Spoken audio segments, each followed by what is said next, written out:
नमस्कार साथियों, स्वागत है आपको आपके अपने यूट्यूब चैनल अपेक्स एजुकेशन पर। आज हम जो ये प्रेस रिलीज जो आया है शिक्षा विभाग का, जिन्होंने कि स्थानांतरण नीति बनाया है, जिस पर बात करने वाले हैं। तो ये जो प्रेस वाला स्थानांतरण नीति है, ये कुछ लोगों के लिए बहुत बेहतर है, लेकिन खास करके पुरुष शिक्षकों के लिए जो है सो एकदम इसमें बहुत सारी अनियमितता है, जिस पर कि सरकार को ध्यान देना चाहिए, दूर करना चाहिए और दूर करने की परम आवश्यकता है। तो हम लोग बात करेंगे। तो यहाँ पर पदस्थापना के लिए इन्होंने क्या किया है, तो कुछ विकल्प चुने हैं और इस विकल्प में इन्होंने इस विकल्प के आधार पर ये बताया है कि इन लोगों का इन जगहों पर चयन होगा। ठीक है, तो यहाँ पर इन्होंने क्या किया है, कंडिका 1 में 8 प्रकार के लोगों के बारे में बताया है कि कहाँ इनका ये हो सकता है और कहाँ नहीं हो सकता है। जैसे असाध्य रोग जो किसी भी कैंसर से यदि पीड़ित हैं। ठीक है, लेकिन इसमें ये भी ध्यान में रखा गया है कि कैंसर से पीड़ित स्वयं पति पत्नी बच्चे, यहाँ भी एक चीज़ खामी दिखाई दे रही है स्पष्ट रूप से कि इसमें माता पिता का भी नाम जिक्र होना चाहिए।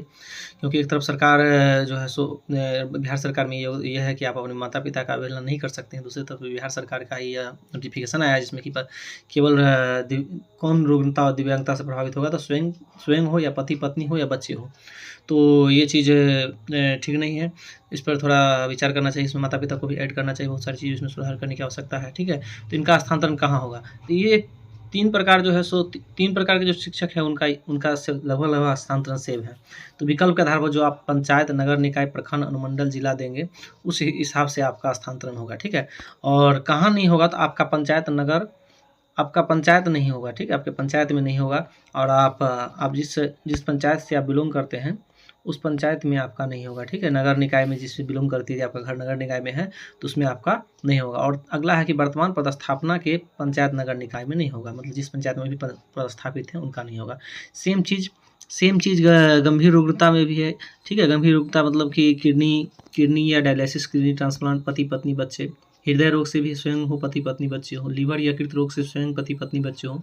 इन सब के बारे में ये है कि वो अपना पंचायत, अपना नगर, यदि नगर निकाय में है तो नगर निकाय, और पदस्थापना वाले पंचायत से बाहर ही रहेंगे। ठीक है, अब है कि अब दिव्यांगता के आधार पर। ठीक है, इधर है असाध्य रोग था, ठीक है, और गंभीर रुग्णता।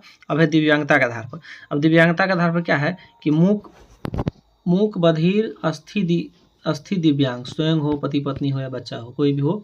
तो इसमें इसका इनका जो होगा सो जैसे ऊपर में था कि विकल्प के आधार पर पंचायत, नगर निकाय, प्रखंड, अनुमंडल, जिला जो आप चूज कीजिएगा उसके हिसाब से होगा। ठीक है, और इसमें भी है कि स्वयं के नगर निकाय, पंचायत इस समय आपका नहीं हो सकता है। ठीक है, और अगला जो पॉइंट है कि ऑटिज्म दिव्यांगता। ठीक है, कि मस्तिष्क पक्षाघात, जैसे कि किसी को पैरालिसिस मार दिया, ठीक है, या किसी को जो है सो हाथ का कांपते रहता है, थरथराते रहता है, तो इसमें भी है पति पत्नी बच्चे।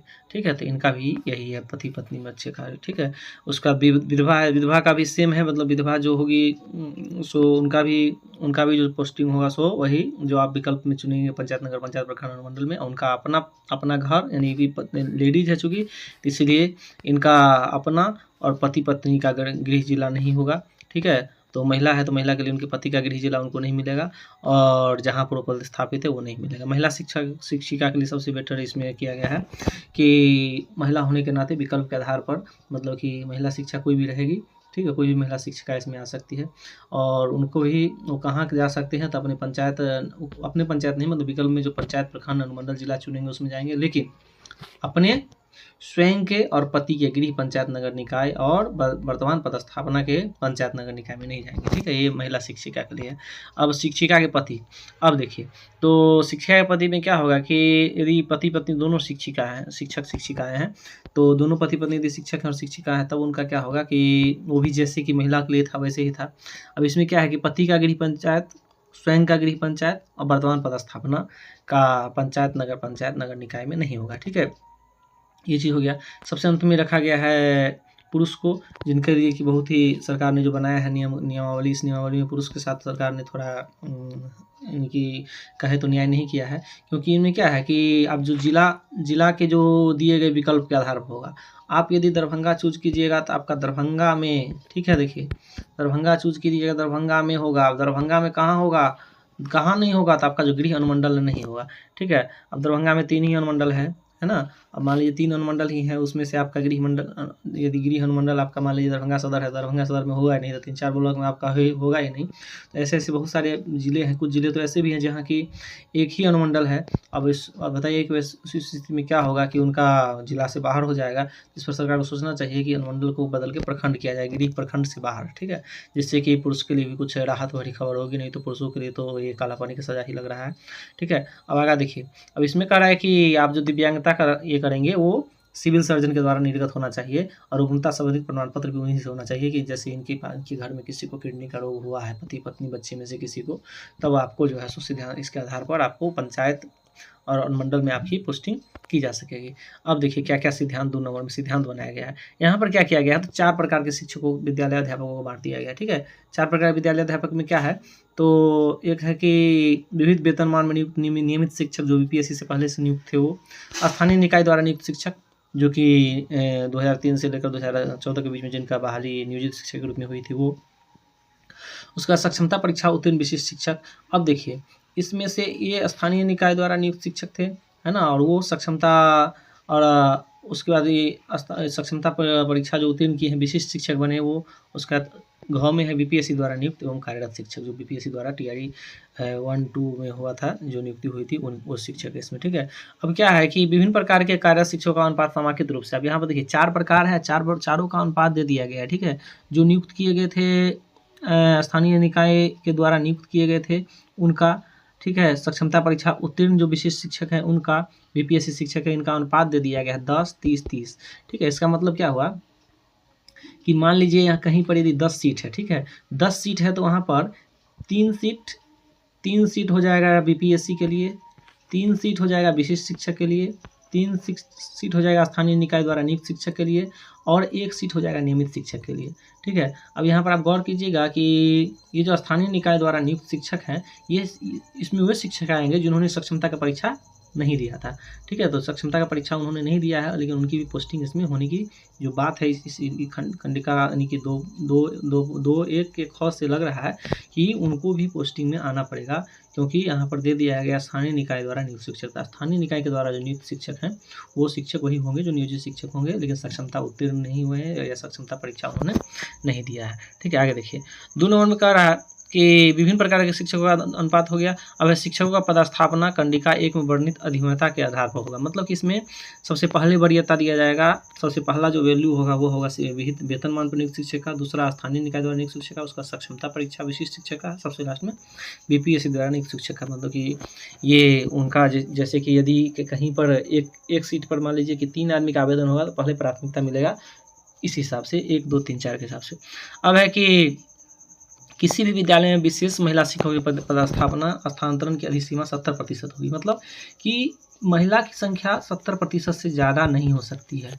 यदि मान लीजिए 10 शिक्षक वहाँ पे बहाल हैं, 10 शिक्षक की ज़रूरत है, तो वहाँ अधिक से अधिक 7 महिला ही हो सकते हैं। न्यूनतम का नहीं दर्शाएगा, लेकिन 7 महिला शिक्षक हो सकते हैं, 7 से ज़्यादा महिला शिक्षिका नहीं हो सकती। ऐसा नहीं हो कि पूरा स्कूल ही महिला शिक्षिका भर जाए, इसलिए वहाँ पर कह दिया गया अधिसीमा 70% होगी। प्रत्येक शहरी निकाय के 1 इकाई मानकर स्थानांतरण की कार्रवाई की जाएगी, ठीक है?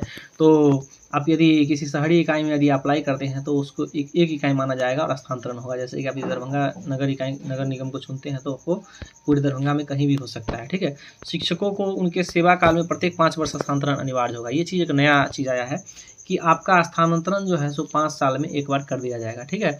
अब ये स्थानांतरण किस आधार पर होगा, पंचायत के आधार पर होगा या प्रखंड के आधार पर होगा, ये चीज़ इसमें क्लियर नहीं किया गया है, लेकिन ये है कि स्थानांतरण आपका होगा।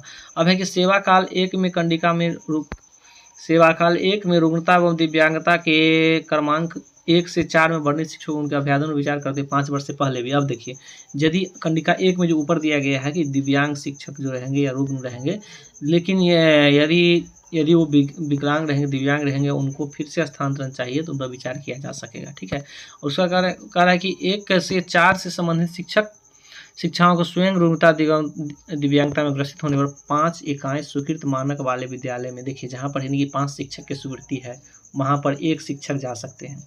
जहाँ पर 10 इकाई स्वीकृत है यहाँ पर 1 शिक्षक को 1 इकाई माना जाता है, ठीक है? ये जब ये होता है पोस्टिंग होता है उसमें 1 इकाई ही माना जाता है, टीआरई 1-2 में माना गया था, ठीक है? और जहाँ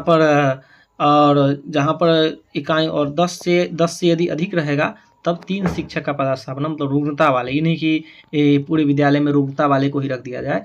इसमें क्या है कि 5 इकाई वाले में 1, ठीक है, इसमें दे दिया गया है कि 5 इकाई वाले में 1, ठीक है, और 5 इकाई 10 इकाई वाले में 2 और 10 से अधिक वाले में 3, ठीक है। विद्यालय विकल्प प्राप्त होने के उपरांत सर्वप्रथम, अब देखिए जब आप विकल्प दीजिएगा, विकल्प लेगा वो, उसका ऑर्डर प्रेफरेंस जो खंडिका 1 में दिया गया है, जैसा कि दिया गया है नियमित शिक्षक, ये स्थानीय इकाई वाले, विशिष्ट शिक्षक, TRE 1-2 वाले शिक्षक, ठीक है।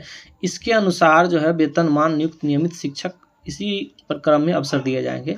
इस क्रम में वरीयता का भी ध्यान रखा जाएगा। जिला स्तरीय वरीयता सूची शिक्षक का श्रेणीवार होगा। देखिए 2 चीज़ है, एक जो है ऑर्डर ऑफ प्रेफरेंस, दूसरा वरीयता। वरीयता का मतलब हुआ कि जो ज़्यादा नंबर लाए रहेंगे वो ज़्यादा वरीय होंगे, ठीक है। तो वो वरीय सूची के शिक्षक श्रेणीवार होंगे। जैसे कि BPSC में जो BPSC से आए हुए हैं तो उनके बारे में कहा गया था, उनका जो मार्क है वो उनके वरीयता का सूचक है। तो जिनका ज़्यादा मार्क रहेगा उनको पहले प्राथमिकता दिया जाएगा, पहले प्रेफरेंस के बाद वाले को वरीयता का भी ध्यान रखा जाएगा। अब देखिए शिक्षकों का स्थानांतरण पदस्थापना का विकल्प प्राप्त किया जाएगा। शिक्षकों को 10 विकल्प देने का अवसर प्राप्त होगा, ठीक है। तो आप 10 विकल्प जिनके लिए पंचायत का द्वार खुला हुआ है वो पंचायत भी दे सकते हैं विकल्प, ठीक है। और जिनके लिए पंचायत का द्वार नहीं खुला हुआ है वो विकल्प के रूप में क्या देंगे, तो वो अनुमंडल देंगे, ठीक है। जैसे कि पुरुष शिक्षक के लिए अनुमंडल ही देना पड़ेगा, ठीक है। पुरुष को और यथासंभव उन्हें निकटतम अनुमंडल या निकटतम जिले में पदस्थापित किया जाएगा। किसी भी तरह के स्थानांतरण प्रतिनियुक्ति की कार्यवाही सॉफ्टवेयर एप्लीकेशन के माध्यम से ही की जाएगी, ठीक है। यानी कि आप पंचायत तो चूज कर सकते हैं, आप जिला चूज कर सकते हैं, अनुमंडल चूज कर सकते हैं, विद्यालय आपको जो मिलेगा उस अनुमंडल में, जिस अनुमंडल में आपको विद्यालय मिलने वाला होगा एप्लीकेशन के माध्यम से ही मिलने वाला होगा, ठीक है। रिक्ति गणना शिक्षा के अधिकार अधिनियम शिक्षक छात्र अनुपात की उपलब्धता के आधार पर किया जाएगा। अब देखिए प्रथम चरण में सभी प्रकार के शिक्षकों को स्थानांतरण एवं पदस्थापना मुख्यालय स्तर से की जाएगी। और प्रथम चरण के जितने भी प्रकार के शिक्षक का जो है अभी जो होगा स्थानीय निकाय के शिक्षक को छोड़कर, ठीक है, स्थानांतरण एवं पदस्थापना मुख्यालय स्तर से की जाए। स्थानीय निकाय जो कि यानी कि परीक्षा में शामिल नहीं होंगे उनको छोड़कर सारे का जो स्थानांतरण है पदस्थापना मुख्यालय से होगा। नियमित BPSC शिक्षक TRE 1-2 के शिक्षक द्वारा स्थानांतरण पदस्थापना हेतु विकल्प नहीं देने की स्थिति में उनके स्थानांतरण में विचार नहीं किया जाएगा, अर्थात वे अपने पदस्थापित विद्यालय में यथावत रहेंगे, ठीक है। ये भी पॉइंट इंपॉर्टेंट है।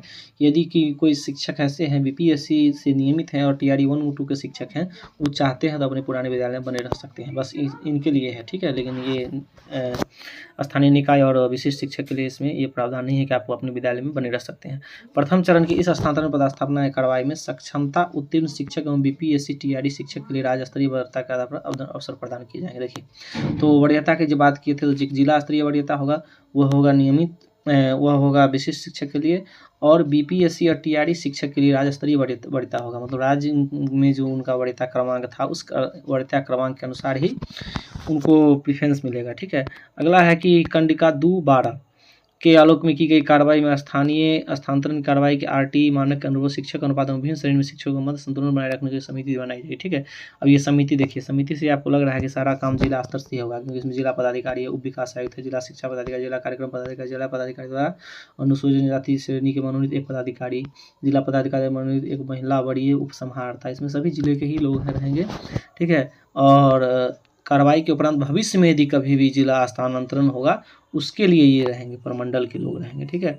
तो ये मान लीजिए कि आप जब आगे जाकर के स्थानांतरण होगा तो इसके लिए होंगे, लेकिन पहली बार जो होगा, प्रथम बार जो होगा, इसके लिए ये ऊपर वर्णित जो है वो होंगे, ठीक है।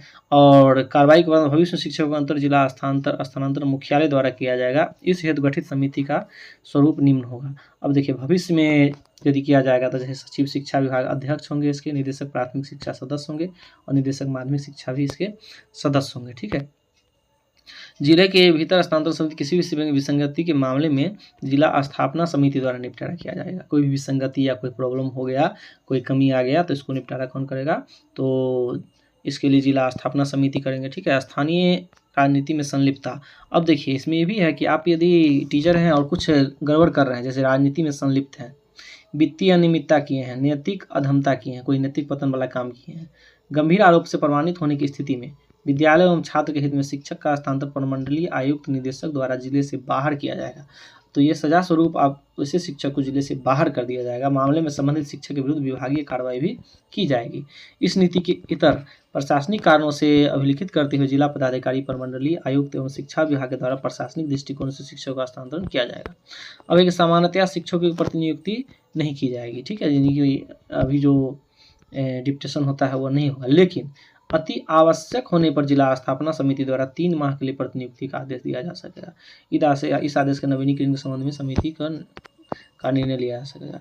अब है कि स्थानांतरण और प्रतिनियुक्ति के संबंध में संबंधित आदेश विभागीय पोर्टल के सॉफ्टवेयर आधारित ऑटो जनरेटेड फॉर्मेट के माध्यम से निर्गत किया जाएगा। अब क्या है कि इसमें जो है सो प्रतिनियुक्ति जो है वह भी सॉफ्टवेयर आधारित है ना। आगे जो स्थानांतरण और प्रतिनियुक्ति जो होगी उसमें विभागीय पोर्टल के सॉफ्टवेयर ऑटो जनरेटर फॉर्मेट के माध्यम से किया जाए, किसी माध्यम से स्थानांतरण प्रतिनियुक्ति का आदेश नहीं निकाला जाएगा। वैसे मामले अवैध माने जाएंगे। मतलब कि किसी भी शिक्षक को अपने मन से कोई अधिकारी अपने यहाँ नहीं लगा सकते हैं। यदि मान लीजिए 50 शिक्षक का काम है तो इसमें क्या होगा कि ये सॉफ्टवेयर के माध्यम से ही उनकी पोस्टिंग होगी जहाँ भी होगी, यानी कि प्रतिनियुक्ति के लिए, ठीक है। अब है कि विद्यालयवार स्वीकृत पत्रों की संख्या विभाग द्वारा सूचित की जाएगी। सभी स्थानांतरण आवेदन ई पत्र कोष के माध्यम से ऑनलाइन प्राप्त किए जाएंगे। किसी प्रकार के फिजिकल डॉक्यूमेंट जो पूर्व में जमा किए गए उन्हें भी ऑनलाइन जमा करना होगा। स्थानांतरण नीति के संबंध में औपचारिक आदेश अलग से निकाला जा रहा है एवं इसे लागू करने की प्रक्रिया भी अलग से निर्धारित की जा रही है। तो यही जो था आज जो जारी हुआ था, ये इसका पूरा ये निचोड़ था। इसमें हम लोगों ने देखा कि इसमें किन किन प्रावधानों को किया गया है, बहुत ही जटिलता से किया गया है। कुछ प्रावधान इसके विवादित भी हैं, तो आप लोग अपना विचार इसमें जरूर प्रकट करें और चैनल बने तो चैनल को सब्सक्राइब जरूर करें और वीडियो को लाइक करें, कमेंट करें, जरूर करें। धन्यवाद।